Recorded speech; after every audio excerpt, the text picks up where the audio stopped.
Hello learners. इस video में class 6 की इंग्लिश टेक्स्ट बुक हनी शकल का 5th चैप्टर करेंगे, जिसका नाम है different kind of school. So शुरू करते हैं। बिफोर यू रीड, पढ़ने से पहले, do you know these words, क्या तुम इन वर्ड्स को जानते हो? If you don't, find out their meaning, अगर तुम इन्हें नहीं जानते तो इनका जो मीनिंग है उसे फाइंड आउट करो। बैंडेज का मतलब होता है पट्टी, क्रच का मतलब वैसाखी, क्रिपल अपंग, ऑनर का मतलब होता है सम्मान, और मिसफॉर्चून का मतलब होता है दुर्भाग्य, और सिस्टम का मतलब होता है प्रणाली। Look at the picture look at the pictures in this unit and guess in what way this school may be different from other school. जो नीचे दी गई पिक्चर है इसको देखने के लिए कह रहा है और गेस करो कि यह स्कूल अन्य स्कूलों से किस प्रकार से अलग है। सो चैप्टर स्टार्ट करते हैं। I had heard a great deal about Miss Beam's school. मैंने मिस बीन्स के स्कूल के बारे में बहुत कुछ सुना था। ये नरेटर कह रहा है, यानी कि इस स्टोरी का जो राइटर है वो कह रहा है कि मैंने मिस बीम्स के स्कूल के बारे में बहुत कुछ सुना है, but not till last week did the chance come to visit it. लेकिन मुझे लास्ट वीक यानी कि पिछले सप्ताह तक वहाँ जाने का मौका नहीं मिला। When I arrived there was no one in sight but a girl of about 12.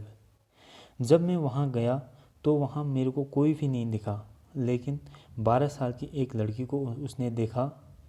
Her eyes were covered with a bandage and she was being led carefully between the flower beds by a little boy. और जो वहाँ जाते उसने school में उस 12 साल की लड़की को देखा तो उसकी आँखों में पट्टी बंधी हुई थी। उसे एक छोटा सा बच्चे के द्वारा फ्लावर बेड्स के बीच में से ले जाया जा रहा था। Who was about 4 year younger, जो कि उस लड़की से 4 साल छोटा लग रहा था। She stopped and it looked like she asked him who had come. और वह अचानक से रुक गई, जिसकी आंखों में पट्टी बंधी हुई थी जिस लड़की की आंखों में, तो अचानक से रुक गई और ऐसा लग रहा था कि वो जो लड़का उसे ले जा रहा था तो उससे वो पूछ रही कि कौन आया करके। He seemed to be describing me to her, और ऐसा लग रहा था कि वो जो 4 साल छोटा बच्चा था वो मेरे बारे में कुछ उस लड़की को बता रहा था। देन दे पास्ड ऑन, फिर उसके बाद वो चले गए। Miss beam was all that I had expected, miss beam बिल्कुल वैसे ही निकली जैसे मैंने उसके बारे में एक्सपेक्ट किया था। Middle age, full of authority yet kindly and understanding, वह अधेड़ थी और उसके पास सारे अधिकार थे, उसके बावजूद भी वह फ्रेंडली और समझदार थी। Her hair was beginning to turn grey, और उसके जो बाल थे सर के वो ग्रे हो रहे थे। And she had the kind of plump figure, और वो थोड़ा सा मोटी भी थी। That is likely to be comforting to a homesick child, और जो बच्चे घरों से दूर रहते थे और निराह रहते थे उन्हें बहुत दिलासा दिलाती थी। I asked her some questions about her teaching methods which I had heard was simple, मैंने उसको उसके टीचिंग मेथड के बारे में कुछ क्वेश्चन पूछे थे जो कि सिंपल थे। No more than is needed to help them to learn how to do things. Miss Beam कहती है कि बच्चों को ज़्यादा सिखाने की ज़रूरत नहीं पड़ती है कि चीज़ें कैसे करनी होती हैं। Simple spelling, adding, subtracting, multiplying and writing, उन्हें सिंपल सी चीज़ें बतानी होती हैं कि जोड़ घटाना कैसे करते हैं और स्पेलिंग कैसे लिखते हैं। इस टाइप की सिंपल सी चीज़ें होती हैं। The rest is done by reading to them and by interesting talks during which they have to sit still and keep their hands quiet, और बाकी उन्हें पढ़ा के और इंटरेस्टिंग बातें करके भी सिखाया जाता है, जिसके दौरान उन्हें चुपचाप बैठना होता है। There are practically no other lessons, इसके अलावा प्रैक्टिकली और कोई लेसन्स नहीं हैं। The real aim of this school is not so much to teach thought as to teach thoughtfulness, Miss Beam उन्हें बताती है कि इस स्कूल का जो मुख्य उद्देश्य है बच्चों को विचारशीलता सिखाना है, जैसे दूसरों पर दया करना और जिम्मेदार नागरिक बनाना। Look out of the window a minute will you. 1 minute के लिए विंडो से बाहर देखने के लिए कहती है जो राइटर यानी कि जो नरेटर होती है इस स्टोरी की उससे। I went to the window which overlooked a large garden and a playground at the back. और जो राइटर होती है वो विंडो से देखती है कि एक बहुत बड़ा गार्डन उसे दिखाई देता है और एक बहुत बड़ा प्लेग्राउंड जहाँ पर बच्चे खेलते हैं, एक playground. What do you see? Miss Beam asked. और मिस बीम उसे पूछती है कि तुमने क्या देखा करके। I see some very beautiful grounds I said and a lot of jolly children. जब मिस बीम ने उससे पूछा कि तुम्हें क्या दिख रहा है, वो कहता है मुझे कुछ खूबसूरत ग्राउंड से दिख रहे हैं और बहुत सारे हंसमुख बच्चे भी दिख रहे हैं। It pains me though to see that they are not also healthy and active looking. और वो कुछ ऐसे बच्चों को भी देखता है जिनको देखकर बहुत दुखी हो जाता है क्योंकि वो बहुत स्वस्थ और एक्टिव नहीं होते हैं। When I came in, I saw one poor little girl being led about. जब वो अंदर आया तो एक गरीब छोटी लड़की को दूसरे की हेल्प करते हुए देखा। She has some trouble with her eyes. और जो लड़की थी उसकी आंखों में कुछ प्रॉब्लम थी। Now I can see two more with the same difficulty. अब उसके बाद उसको 2 फिर से ऐसे बच्चे मिले जिनकी सेम प्रॉब्लम थी, यानी कि उन्हें भी नहीं दिखाई देता था। And there's a girl with a crutch watching the others at play. अब यहाँ पर एक लड़की वैसाखी के सहारे दूसरे बच्चों को खेलते हुए देख रही है। She seems to be hopeless cripple. और वो ऐसा लग रहा है कि वो निराश अपंग है। Miss beam laughed. और जो मिस बीम होती है वो ज़ोर से हंसी। Oh no, she said, she is not really lame. उसने कहा वो वास्तव में लेम नहीं है, मतलब लंगड़ी नहीं है। This is only her lame day. आज उसका सिर्फ एक लेम डे है, एक दिन के लिए बनी है। The other are not blind either. और लोग भी जो यहाँ पर ब्लाइंड दिख रहे हैं जिन्होंने पट्टी बांधी है ये भी ब्लाइंड नहीं है। It is only their blind day. आज सिर्फ उनका एक ब्लाइंड डे है। I must have looked very surprised. So वहाँ पर वो कह रही है मैं बहुत सरप्राइज हो गई। For she laughed again. और जो मिस बीन थी वो फिर से ज़ोर से हंसी। This is very important part of our system. और मिस बीम कहती है ये हमारे सिस्टम का बहुत इम्पोर्टेंट पार्ट है। To make our children appreciate and understand misfortune. वो कहती है हम अपने बच्चों को सिखाते हैं कि वो दूसरों के दुखों को जाने और उनके दुर्भाग्य को समझें। We make them share in misfortune to.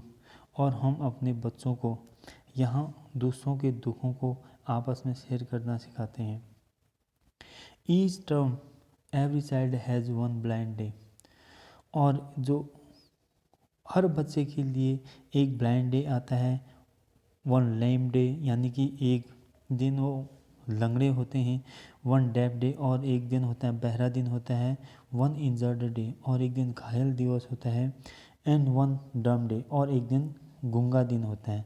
मतलब सब बच्चों को ऐसी एक्टिविटीज़ कराई जाती हैं ताकि वो दूसरे बच्चों को की दुख दर्द या तकलीफ़ को समझ पाए।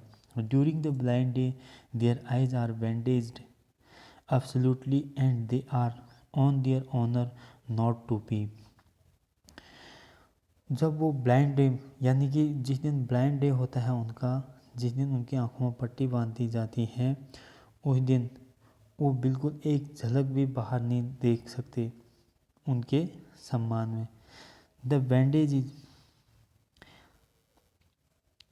Bandage is put on overnight so they wake blind.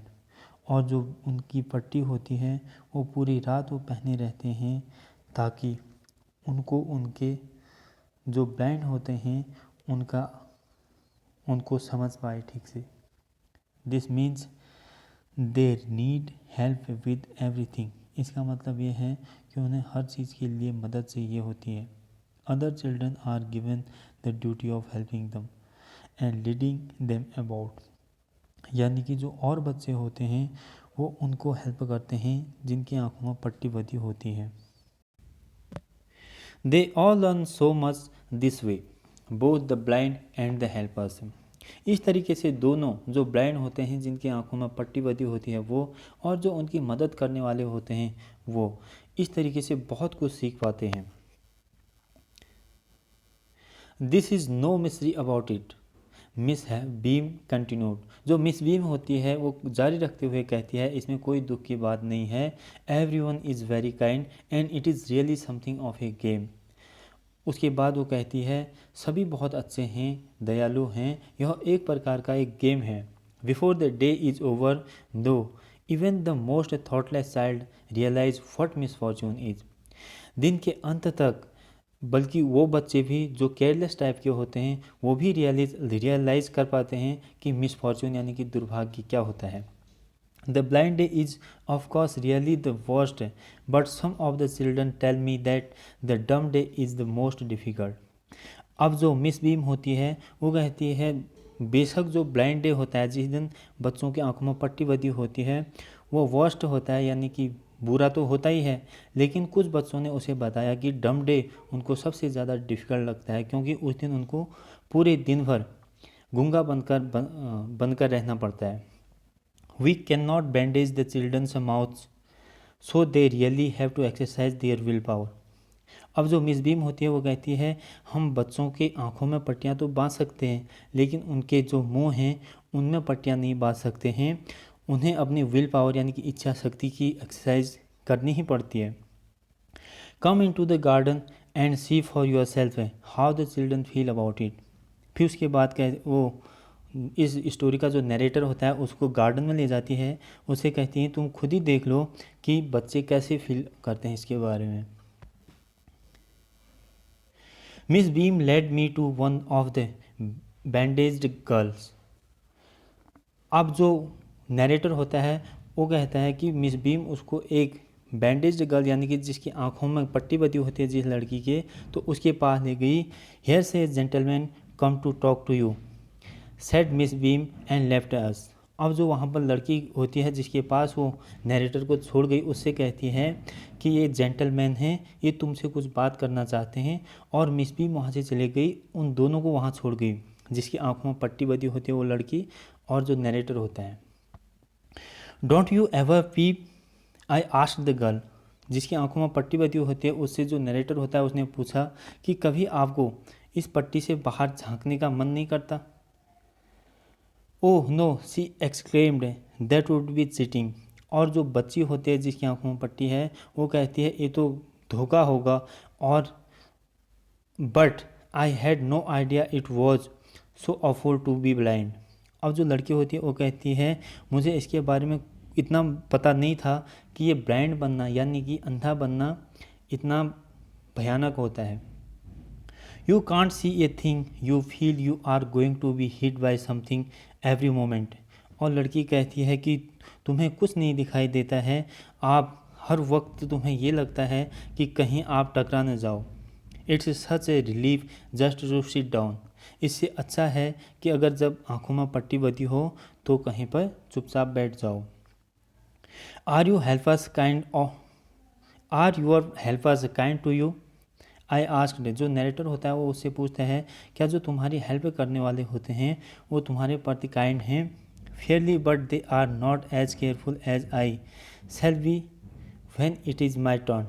अब जो लड़की होती है कहती है वो हेल्पर तो हैं, वो मदद तो करते हैं, लेकिन मेरे बराबर केयरफुल नहीं है जितना कि जब मेरी बारी आती है हेल्प करने की मैं हेल्प करती हूँ। Those that have been blind already are the best helpers. वो कहती है वो लोग जो ब्लाइंड बने हुए हैं वो ऑलरेडी अपने खुद के अच्छे हेल्पर होते हैं। It's a perfectly ghastly not to see I wish you would try. न दिखाई देना पूरी तरह से भयानक होता है। काश तुम ट्राई करते। Shall I lead you anywhere? I asked. जो नरेटर होता है उसके बाद उसने पूछा कि क्या मैं तुम्हें कहीं लेके जाऊं? Oh yes, she said, let's go for a little walk. उसने कहा बिल्कुल, और उसने कहा चलो एक छोटी सी वॉक करते हैं। Only you must tell me about things, I shall be so glad when today is over. उसने कहा सिर्फ तुम्हें मेरे को चीज़ें बतानी होंगी और मुझे जब आज दिन खत्म हो जाएगा तो मुझे बड़ी खुशी होगी। The other bad days can't be half as bad as this. अब वो कहती है जो दूसरे बैड डेज होते हैं, यानी कि जो दूसरी एक्टिविटीज़ करनी होती हैं, वो इसके बराबर टफ नहीं होते हैं, डिफ़िकल्ट नहीं होते हैं जितना कि ये ब्लाइंड बनकर रहना होता है। Having a leg tied up and hopping about on a crutch is almost fun. अब जो बच्ची कहती है वो अपने पाँव को बांध कर, यानी कि वैसाखी के सहारे चलना उनको फन जैसा लगता है और उन्हें अच्छा लगता है। Having an arm tied up is bit more troublesome. अब जो कहती है अपने आर्म को बांध कर, यानी कि जो अपने हाथों को बांध कर चलना, ये थोड़ा सा मुश्किल होता है। Because you can't eat without help and thing like that. और वो कहती है जब आपके हाथ में पट्टी बंधी होती है, यानी कि हाथ में प्लास्टर बंधा होता है, उस वक्त इसमें थोड़ा सा प्रॉब्लम होती है क्योंकि आप बिना दूसरे की हेल्प के कुछ खा भी नहीं सकते हो। I don't think I will mind being deaf for a day. और वो कहती है मेरे को इसमें भी कोई दिक्कत नहीं होती है कि अगर एक दिन के लिए डेफ अगर बनना है। डेफ का मतलब होता है जिसको सुनाई नहीं देता है, at least not much, but being blind so is so frightening. वो कहती है ये ब्लाइंड बनना बहुत ज़्यादा भयानक होता है या डराता है। My head aches all the times just from worrying that I will get hurt. वो कहती है मेरा सर हमेशा दुखता है, मुझे ऐसा लगता है कि मैं कहीं टकरा ना जाऊं या कहीं मुझे चोट ना आ जाए। Where are we now. वो कहती है अभी हम कहाँ, जो जिसकी आंखों में पट्टी बंधी होती है वो नरेटर से पूछती है कि हम अभी कहाँ हैं। In the playground I said. उसने कहा हम प्ले ग्राउंड में हैं। We are walking towards the house Miss Beam. अब वो कहती है कि हम एक घर की तरफ जा रहे हैं। Miss beam is walking up and down the garden with a tall girl. और वो जो नरेटर होता है जिसकी आंखों में पट्टी बंधी होती है उससे कहता है कि हम एक घर की तरफ जाते हैं। जो मिस बीम है वह एक लंबी सी लड़की के साथ गार्डन में नीचे वॉक कर रही है। What is the girl wearing. अब जो लड़की है वो पूछती है कि उस लड़की ने क्या पहना है। माई लिटिल फ्रेंड आस्क्ड, यानी कि उसने पूछा। A blue cotton skirt and a pink blouse. और जो नरेटर होता है उसने कहा कि जिस लड़की के साथ मिस बीम घूम रही है उसने एक ब्लू कॉटन की स्कर्ट पहनी है और पिंक, यानी कि पिंक कलर का उसने एक ब्लाउज पहना है। I think it's a Millie, she said. तो उसने कहा कि मुझे लगता है कि वो मिली होगी।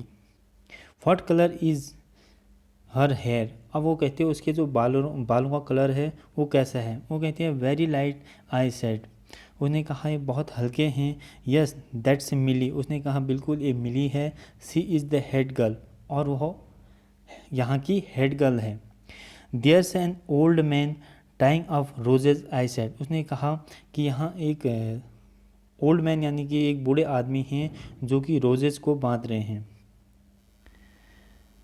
Yes that's a Peter. उसने कहा हाँ वो पीटर हैं। He is the gardener, he is hundreds of year old. यानी कि वो 100 साल के हैं जो वहाँ पर रोजेज को टाई कर रहे हैं।